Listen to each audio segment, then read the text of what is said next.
Bismillahirrahmanirrahim. Assalamualaikum warahmatullahi wabarakatuh. Saudara, kita jumpa lagi dengan Nuansa Motor. Kali ini kita akan menjawab lagi pertanyaan komentar ya dari pemirsa kita, sekaligus dua ini, yaitu pertanyaan dari siapa ini? Kavi Irawan 3558 dengan Muslim Baim 2827. Ya, yang pertama adalah dari Kavi Irawan 3558. Pak, saya Kavi Irawan mau bertanya, bobot yang aman buat harian berapa mili?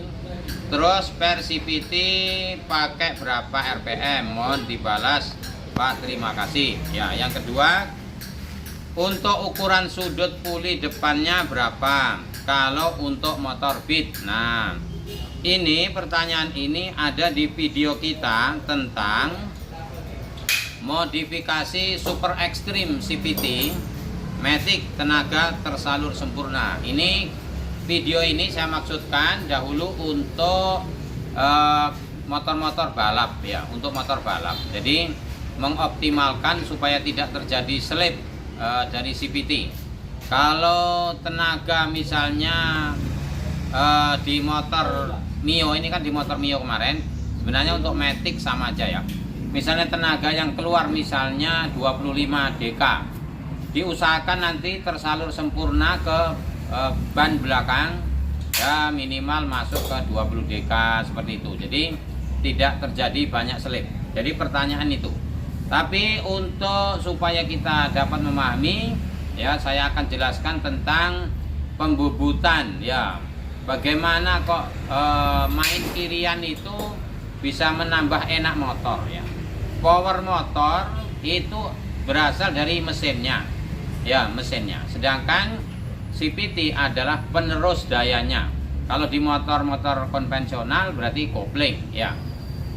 Jadi jangan sampai salah, main CVT bukan menambah power daripada motor, bukan, tapi mengoptimalkan perangkat penerus daya supaya dapat hasil yang sempurna dari power yang sudah ada. Misalnya untuk perbandingan ya, motor sama-sama punya pengeluaran misalnya sama-sama 20 dk sama-sama.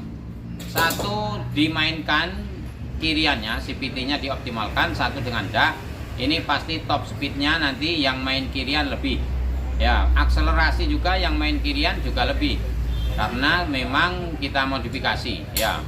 Penjelasannya seperti ini ya, silakan untuk diperdekat saja. Coba sini lang. Oke, ini ya untuk perhatian di sini sudah saya bobot nih, barusan siap. Coba cek dulu sini.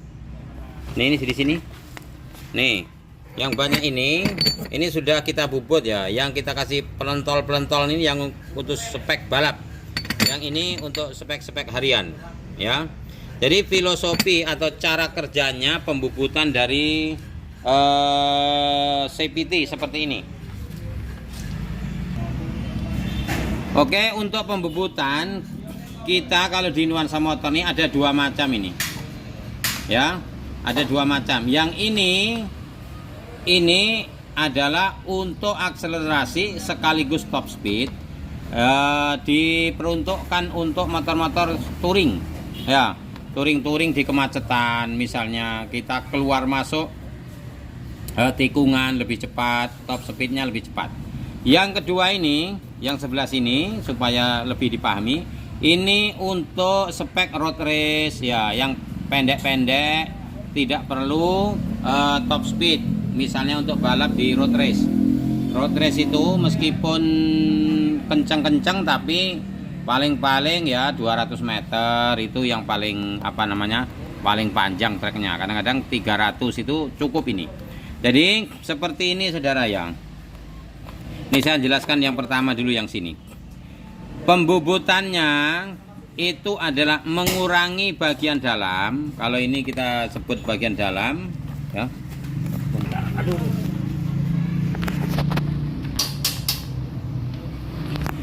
Ini mengurangi bagian dalam tapi bagian luarnya tetap, sehingga nanti posisi yang bagian dalam melebar. Harapannya apa? Harapannya nanti V-belt itu akan turun dengan sempurna, mendekati bosnya ya, atau busnya, mendekati bosnya, sehingga V-belt turun sempurna. Ketika V-belt turun sempurna, mengecil di depan secara sempurna, di belakang otomatis puli belakang otomatis menjepit secara sempurna, sehingga V-belt itu ada di titik paling luar, sehingga kalau seperti itu akselerasinya nanti bertambah baik ya. Ketika digas langsung enteng ya, ketika digas itu langsung enteng, motor langsung jalan enteng. Kemudian ketika posisi terluar tidak dikurangi, yang terjadi nanti ketika RPM tinggi, jarak antar puli menyempit, yang terjadi di atas ini adalah semakin menyempit daripada standar atau daripada sebelum dibubut. Sehingga apa? Diharapkan V-belt itu ada di titik terluar, lebih luar daripada standarnya. Sehingga nanti posisi di puli depan membesar sempurna, puli di belakang itu diusahakan mengecil sempurna, sehingga top speednya tambah ya. Jadi untuk yang pertama ini baik untuk touring, akselerasi dapat, kemudian top speed dapat. Nah, sedangkan yang sebelah kanan ini ya, keterangannya adalah menjauhkan jarak antar puli semua bagian. Ini semua bagian ini kita jauh ini. Ketika semua bagian jauh ya, ketika RPM pelan, V-belt masuk sempurna di dekat dengan bosnya, akselerasi bertambah. Kemudian ketika RPM tinggi, justru ada pembatasan gerak daripada V-belt. Ya, ini teknik untuk mengatur RPM, terutama di motor-motor road race ya, supaya tenaganya penuh terus. Jadi modifan yang kedua ini adalah pembatasan gerak V-belt ya. Yang tadinya misalnya 3/4 atau 80% standarnya, kalau ini enggak sampai 80%, bisa jadi hanya 70 atau 75%, sehingga motornya teriak terus, powernya penuh, sehingga untuk tengah bawah lebih baik. Kalau yang ini tadinya misalnya 80%, sekarang menjadi 95%, mendekati 100%. Jadi ini dua modifikasi. Nah, derajatnya berapa? Derajatnya kalau yang bagian sini ini pengurangannya bisa 2 derajat atau 1,5 derajat. Ya, kira-kira nanti kalau misalnya kita ukur betul, ada misalnya Mio ya. Mio nanti ada di 13,5, ada yang 13. Nanti kalau kita di Nuansa Motor ini sebenarnya diukur V-beltnya itu, ketebalan V-belt, sehingga kita dapat mengatur berapa derajat yang akan kita bubut ya. Kemudian kalau yang sebelah kanan, untuk derajatnya disamakan dengan derajat motor standar. Kalau standarnya 14 ya, dibubut 14 untuk RPM bawah dan menengah, trek pendek-pendek. Nah, saya rasa cukup jelas ya. Jadi penerus daya ini penting ya. Untuk apa? Untuk meneruskan power yang sudah ada dari mesin menuju ke roda belakang. Meskipun motornya powernya besar, tapi kalau penerus dayanya tidak baik, yang terjadi nanti power yang disalurkan ke roda belakang banyak terbuang ya, dengan terjadi slip CVT-nya misalnya, atau CVT-nya tidak mengembang dan lain sebagainya. Nah, saya rasa seperti itu, mudah-mudahan dapat dipahami ya.